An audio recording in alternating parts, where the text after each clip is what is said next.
Predicting. Predictable. Predictions. Predict. Predictable. Predictions. Predictable. Predictable. This is Predictive Programming, Episode 1. I'm Henry Cairns. I'm Chris Dierkes. We're just talking about prediction markets, what's going on in the world of prediction markets this week. I think we're usually going to record these on Monday and put them out on Tuesday. Yep. We're taking a few extra days this week because we got to get all the feeds and channels all set up.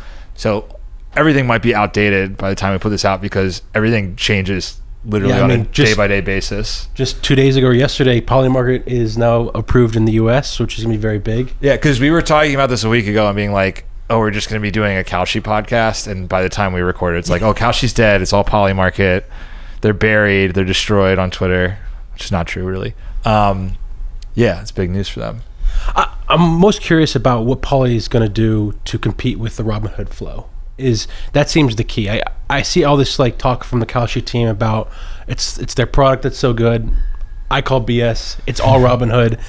It's all the brokers that matter. Is Poly going to come in and say, hey, we'll take 40% of the fees or 30% of the fees or whatever the number is? I assume it's 50-50 split with Kalshi and Robinhood. I actually don't know. Whatever it is, they'll offer less than just Kalshi and Poly will race to the bottom with who's willing to cut off their leg to save their body with Robinhood. Well, the product, there's Kalshi Direct as a product, like an actual customer-facing product. And then there's how well can this system handle institutional flow at massive levels, and how good is the support for building on top of it, right? Like you could be Robinhood or now Webull starting today, I think, and other platforms. It might just be like the integration is difficult. There's too many issues, too much downtime, blah, blah, blah. You're not a valued partner. And that's the kind of thing. I don't have a good read on. I get the sense that both Kalshi and Poly are good for that, and that they were built with like second level products living on top of them in mind, which is smart. But I haven't built things yet for them. We're working on it right now. And it's not until you build that you actually find out like how good this has really been done. But yeah, I mean, obviously everybody's going to fight over these fees. Everybody is going to, there's going to be a race to the bottom. And I think one of the places you see this reflected in is like I did this interview with Rufus where I was making the bull case for the sake of it on prediction markets. And he was like, but doesn't everybody kind of reinvent sports books from first principles where you're like, oh, actually I want to own all the risks. The profit is in the risk. Right. And you know, the new maker fees that came out yesterday, which are incredibly punitive. And like, again, I wouldn't be surprised if those are different by Tuesday, but it certainly points to trying to create some infrastructure that either milks market makers dry or squeezes them out to the point that Kalshi Training owns a lot of the flow. Right. And so, yeah, like all of those things happen at the same time and kind of reflect a sense that like whatever split we have with Robinhood, like it's going to get chipped away at over and over and over again. That is, I totally agree with that. And that's what the first thing I thought is like, I'm just looking at this like Cowboys Philly game tonight. It's insane. They're 1 cent wide. That's like $500,000 on each side. And if I were to post that, I'm getting like 12 cents on the 0.12 on the 1 cent because after the fees, which is like just not possible. I as a single market maker cannot do that unless I'm cutting some sort of deal. So clearly their whole point was get all this liquidity, then screw everyone else so that they can be the ones taking liquidity. Yeah. And it'll be interesting because if none of the CFTC regulated or trying to be prediction markets have the big wide array of player props. Like we have them and ProfitX have them, but we lack like a lot of the infrastructure they do to get the massive volume. If we currently don't charge fees on those, but if we did, we would still do a lot of volume on them because there's like margin there and there's a lot of origination there.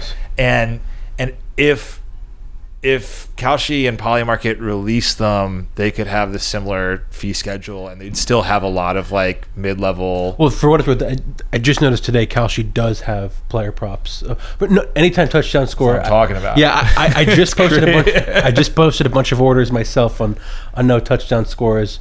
Not getting much flow. I assume it's not getting integrated with Robinhood. Yeah. I'm getting much more flow for what it's worth on my player props on Novig, which is why Novig is my go-to on player props. But on the main markets, I think right now for me, I'm getting a little bit better flow on Kalshi. It's very interesting to see how that's going to go. So, but I think it's okay to be like, look, these things where everybody's sitting on the same price and there's no edge, there's no original view. Like, I want all the flow, but I'm gonna serve up to you all these exotic markets and charge you a fee, and everybody gets to eat. But they haven't really delivered that product yet, so it's a frustrating customer experience. I thought about this question a week ago, and I was waiting for it to talk about this on the podcast.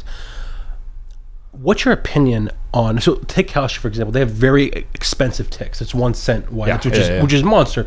You guys decimal odds very very cheap. What is your opinion on doing it if I have an order for, say, plus 100 on Novig or 50 cents on Kalshi, however you want to look at it? If I say I want to be a maker in that price, I post it, and instead of giving a first person to post gets the first fill, you randomly select anyone posted there, and that's how you determine who gets filled, or based on how much you're posting, you get a percentage of the next fill on that to incentivize more people, more liquidity, because I might look at right now when I look at it and I see a 1 cent wide, I'm not even incentivized to post. But if I could get some fills, I might be incentivized to post, and that would create deeper liquidity, et cetera, et cetera. And someone on the other side, what is your opinion on that? Everybody does first in, first out, so I'm sure it is theoretically more important than I am like right now able to conceptualize why. Although I do kind of like the owning a portion of the whole thing solution. It's kind of interesting. Because my thinking was like, if there's like, say there's 5,000 on Eagles money line at like. I mean, the idea is if there's not that much liquidity there, then you don't mind being at the back of the line because the line is short. So you have a solution in search of a problem right here with what you're proposing. You really just want to be late to the party and still get filled, which I think it's understandable to not. So it would be interesting is like, take on Kalshi for example. If there's it doesn't even matter whatever exchange it is. If there's like something's at 50 or plus 100, 50%, whatever you want to look at it, and there's a few $1,000s, I don't care. But if there's 50,000, I might want to come in with a 200,000 order size. Yeah. So I get the majority of it, and that would create deeper liquidity, and it would be maybe beneficial for everyone. Now the counter I was thinking is it doesn't incentivize me to jump and get to the more efficient market price, which is worse for the consumer. Yeah. I don't know if you kind of agree with that, or. I was just thinking about, do you ever see an order on the book and you say, I want to sit behind this, but I want people to see size at top, so I'm just going to fill this even though it's the same side that I like? Because I do that sometimes. Yes, absolutely. Yeah. Yes, of course. It's kind of a similar thing. It's like I have enough money, I'm just going to nuke whatever's going on here and start fresh, and I'm going to tell you what this looks like. Yeah. I also don't know technically if that's within their terms, because like if you, I guess it would be there. There, who you're referring to? Kalshi, but like. But this is a question for any exchange. Yeah. You got to be a little more careful on the regulated platforms with anything that resembles market manipulation, which that's not like classic manipulation. Like it's not fully dishonest, but it's like order book massaging for sure, right? Or kind of understanding the psychology of other players. Is it though? It's to me, it's more of like, look. Nova cannot exist forever with no fees. At least in my, maybe you guys can, but I mean, my view, you guys can't. And when you do come fees, you're going to heavily reward being a maker as opposed to a taker. And I assume at least, and if I want to be a maker, I'm incentivized to get like a better price so I can be that maker and not the taker. Yeah, that is generally true. Yes. Yeah. Okay. It sounds like you don't want to say any more of that, which is fair. No, I mean, you definitely do incentivize makes. And I think you're right about, I think the ecosystem calls for more fees now. I'd like to have a sort of like low vig bet online style split where it's like there's some set of parameters under which we allowed people to trade with no fees that we feel like gets us information cheaply, like similar to how like Kalshi Direct has lower fees than Robinhood, right? Like, can you identify some vertical where it's like I can get high value sharp flow and find like the floor of the cost to get this flow to then do better trading in higher volume, higher margin verticals. Those products and concepts don't exist yet, but that's why I'm like, well, maybe it would be like, maybe you actually want a place where it's super cheap to take because you want a bunch of ARB flow at small numbers that then like does price discovery to let you do something like that. But like none of that is figured out. Yeah. So on that note, what's your thoughts on penny jumpers?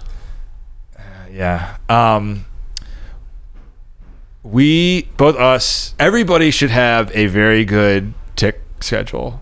There's trade-offs. Ours is super fine, which makes it too easy to jump. Yes. Yeah. Poly's also 1 cent at a time. 0.1. Okay, Poly's 0.1. Yeah, so they're like us. So they're too fine. Kalshi is too large.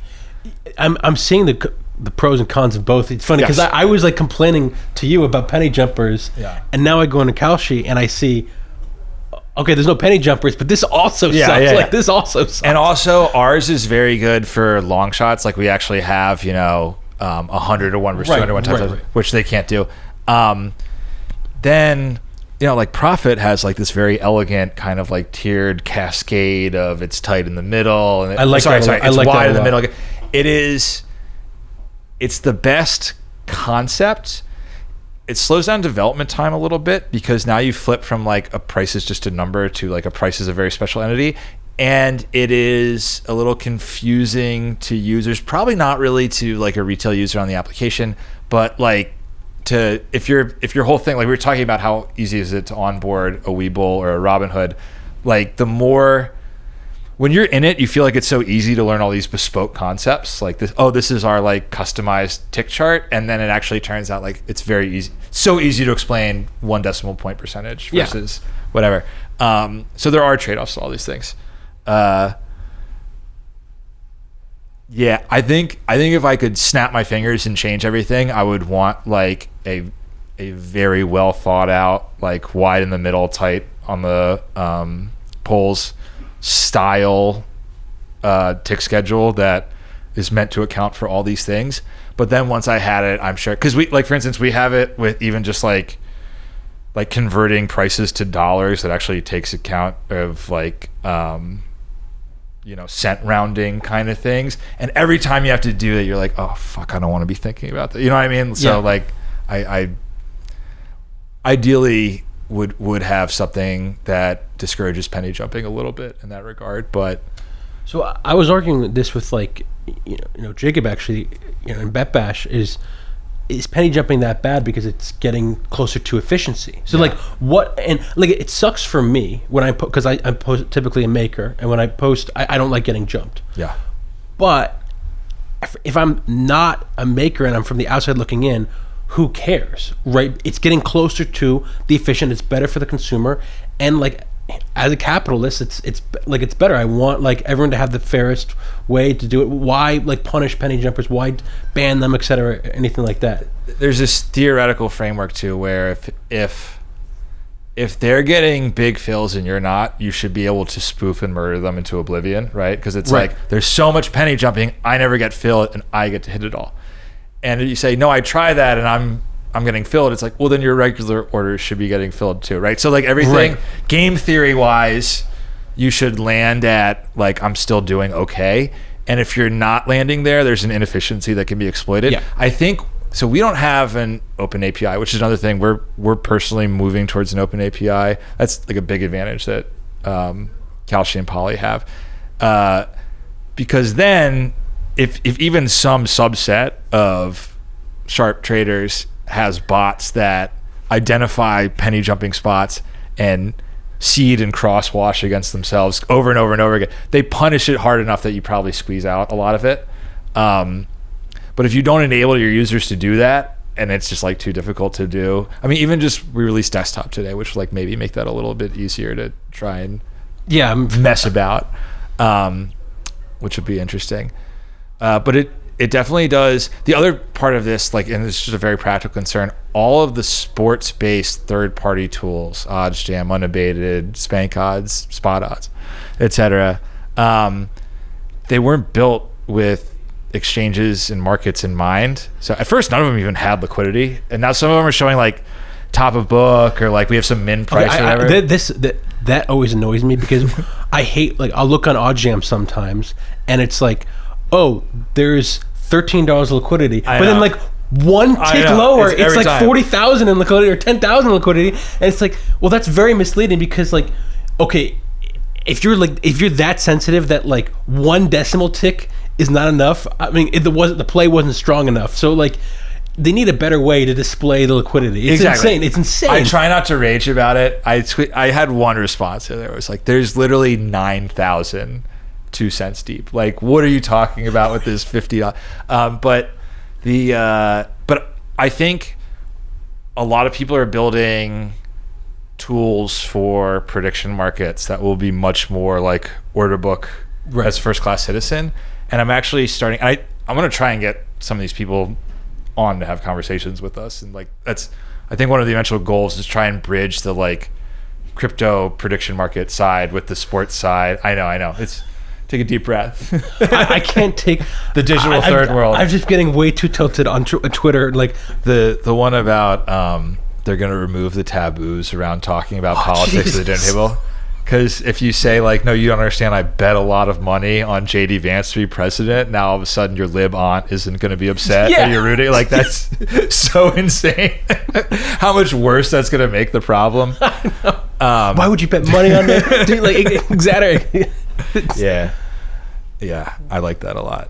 But I do think those products will probably make it a lot easier to explore these markets in a reasonable way with like volume weighted average prices and stuff. And so I'm starting to reach out to some of those people and yeah, because I can't even think of a solution. Like, you can't just go like 2 ticks deep or 3. You can't, and you at a certain point you have to determine how deep do you go. Like, what is, like, I don't know.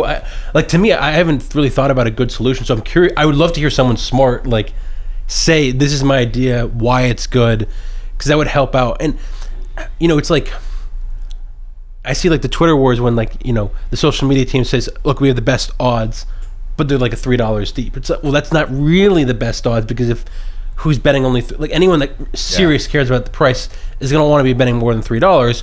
But at the same time, how far back do you go, et cetera, et cetera. Well, you could do things like set a unit size and be like, just find me, like, I need this much quantity, right? No, so give me the volume weighted average price of 1K or whatever, and that's what a lot of them are kind of like sort of doing. Like, we even do that with, like, we hide anything under, I think, 25 Novig cash from the just main page where you're scrolling. Like, you have to click and see the order book to actually see the tiny ones that we just set as like some made up threshold, right? So everybody kind of has something like that. But I think you could do something smart. Like, we could probably do that. Like, have some setting where you could be like, I want to see when I'm scrolling the VWAP for whatever quantity, and maybe it would make it more usable. It's a fun idea. All right, I have something I want to ask you about. Last Saturday, Texas OSU was the big game. So college football week 1. 97% of the volume on Kalshi was sports. Yeah. The product roadmap is a world in which sports is one of many categories. Yeah. Right? That's the publicly stated view around both Poly and Kalshi. And in my opinion, not knowing these guys that well, but kind of knowing them, I think they mean it. I don't think they just want to build sports platforms. I agree. You start doing the math, because sports is going to grow, right? So let's say, I mean, you had parlays, you had player props. You can imagine sports volume conservatively 4xing over the next year, or even say next 5 years. Say only 4x's on those platforms. The corresponding growth you would need in the politics, news, climate, et cetera markets is they need to like 500x to get to that kind of ratio. I've been thinking about this a lot, and I think the best example to think of is think about player props a couple years ago. Yeah. Player props was decimate with low liquidity several years ago. You couldn't get a lot down. Even like big guys didn't really look into them that much. You had a couple smaller guys betting player props. And now, NFL Sunday, you can get almost 10K on a fresh FanDuel account, Yep. which is insane. That is bigger than WNBA sides. It's bigger than some NBA sides and totals. And the market has just exploded because people have cared about it more and more and more. And, to further go on, I think I saw something, fact check me here, that like 3 college football games made up almost 50% of their sports volume. Like, Probably, yeah. Texas OSU, the volume size there was insane. I posted an order for like 300K contracts, and I was just like checking every like 20 minutes, and when I became top of book, I was getting like 50K contracts filled every 10 minutes. I was like, this is just absurd. Like, the amount of volume is insane. It's because so many people... You ruined maker fees, by the way. That's what they were looking at, like, never again. No, week 2, this is done. College football still has no maker fees. Really? Yes. Okay. Are you sure you're not just over some tier where you're not paying fees? Because I ran I have no idea. I asked somebody else, and they were like, there were definitely fees on the Texas game. Chris just doesn't realize like what tier he's in of fee rebate. Oh, okay. Yeah. Maybe I don't really know anything. You might be the only person who's accidentally hit these tiers that everybody else has looked at and said, well, that's obviously impossible. Nobody can do that. Like, okay. this is designed to be unachievable. Fair enough. All right, so getting back to your question, though, like, the point I was trying to make, though, is you can get it if people actually care about it. And people care about the Super Bowl. People care about marquee NFL matchups, marquee college matchups, and that's why you can get this deep liquidity and insane volume. People care about sports in general, which is what happens. And using my player prop example, people didn't care about player props years ago, and now they do. And now it's big. So people don't care about, like, I don't care about these random like Taylor Swift markets right now. Yeah. But in 5 years, will people do care about them? And if they do, then the math actually does make sense. And the question is, will people? I don't know. I don't know. There are two. I think that's one. Is like, can you build actual new product categories, entertainment product categories, right? Like, people do this for fun. The Taylor Swift thing is fun. Like turning Rotten Tomatoes scores from something I think I have an edge in into like, this is actually like a whole scene and we have a good time, and win or lose, I'm glad I'm doing this with my time. That can account for some of your growth. I can't get there to the kind of numbers they need to do with just that. Honestly, I think the problem that these guys are making, when I say these guys, I mean Poly and Kalshi, is they're too split up. Like, too many markets is bad because you kill the liquidity because people can't concentrate on one thing. There's so many different non-sports markets on both a Poly and a Kalshi. I can get very specific at the thing I want to bet on not bet on, predict. So I can just get to the exact thing I want. If they kind of force people to, like, hey, if you want to bet on Rotten Tomatoes, you can only do the number 1 ranked movie, not every movie on score, just a number 1 movie or movie of the week, something like that. It kind of forces liquidity to go there, and then if it gets deep, more people care. And I think a lot of people like myself, I'm not going to look at it. The reason I'm not going to look at it is when I pull up these order books, it's bid for $40 at 40 cents, sell at like $70 at 65 cents, and then there's like $1,000, 10 cents deep on each side. I'm like, I'm not going to waste my time for like $3 in expected value if I'm smarter than anyone here. I'm just gonna ignore and move on. If they had deep liquidity, I would actually sit there and do the math and figure out what I think. The thing that keeps me away from it the most is that, just from a cursory exploration of it, so much of the like sharp action and edges that I see people describe is basically just past posting or like hacking bad settlement rules. I'm like, oh, this is gross. We in our little world, we have already concluded that this is gross and needs to stop. Yeah, anyone that past posts is ridiculous. Yeah, right. Exactly. Which I think once you're calm, you kind of agree with. Yeah, of course. Like, you certainly can't build an ecosystem around it, right? And so until I see something more than that, the product doesn't really feel like it's where it needs to be. But what I was going to say, the other option is, there's a reason that Wall Street is so much bigger than sports, it's because these are actual valuable assets to hold, right? Like it makes sense to own an equity, and it also, I'm talking about like safe stuff, like equities and bonds. I'm not talking about options. It makes sense to own a bunch of stocks. It also makes sense to sell stocks. It can be a win-win trade day after day after day. The products sold on prediction markets are not win-win unless you factor in the entertainment value of them, unless they could become win-win. And so like the 4%, them paying 4% interest is a start, right? It's, if you're already going to park this in a 4% asset, why not park it in a series of exciting 4% assets? So like those are the kind of steps that get you there to the point where could you actually create a series of asset classes that people say this is a responsible thing to do with money? So for me, maybe I'm biased here. I just really disagree with that, because coming from who I worked for when I was in the family office, he would say casinos open at 9:30. Okay, and this is one of the greatest traders of all time. But he did a lot of swaps, which is a zero-sum game and has really no value and those kind of things.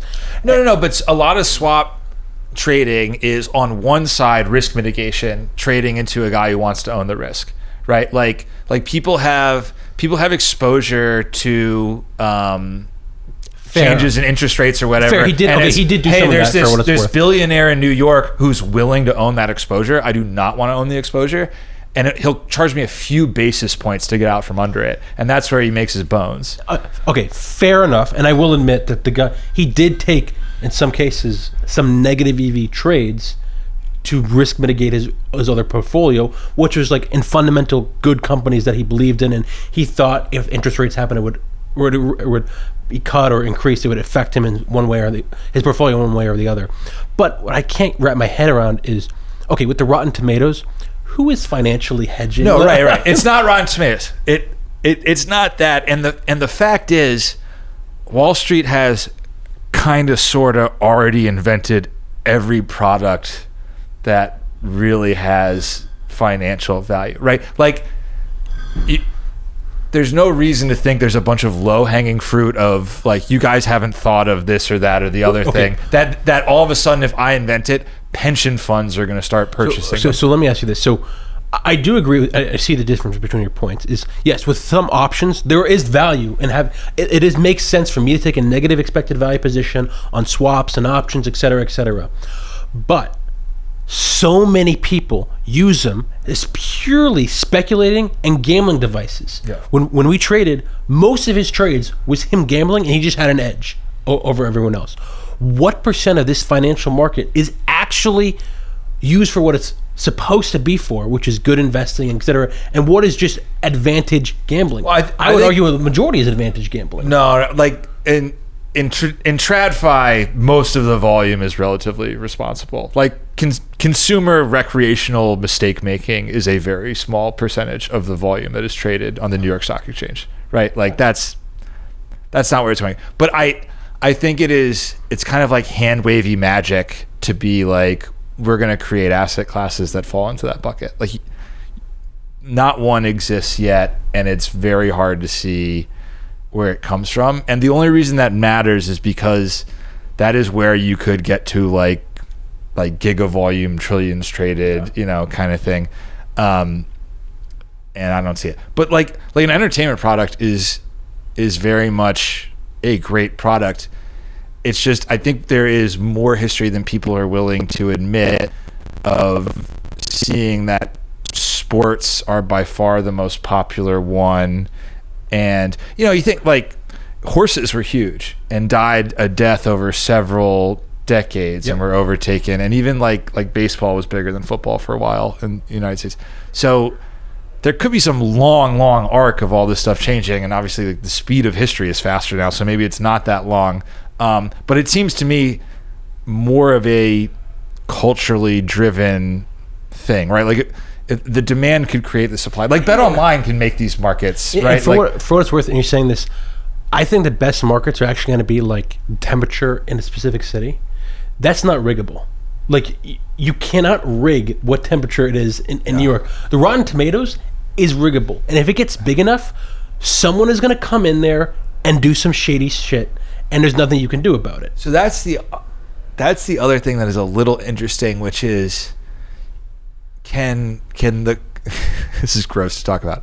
Can the culture around rigging or like trading on things that you have influence on flip to where people actually feel like it is acceptable and cool for large factions to mount opposing positions on things that they then have like influence on?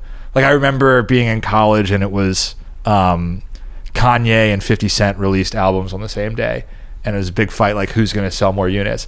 And if you actually had like all the Kanye fans on one side and all the 50 fans on the other side, and it's literally stream it as much as you can, buy it on iTunes over and over and over again to win, and people didn't think that was nefarious, they thought that was sick, then like maybe that's the next thing. Is actually the best idea I've heard. Like that's actually pretty good. And like our generation looks at that and is like, that's, you know, this isn't right. Like you're not supposed to do it this way. But it doesn't take that long to have people who are raised in that ecosystem be like, this is normal, this is cool, this is really fun, and that would be fun. Yeah. Anyways, a few product ideas. Anything else you want to close with? No, I think we'll get it next week. Boom. I mean, things will change so much, so we'll see what happens. Week 1 in the books. Nice.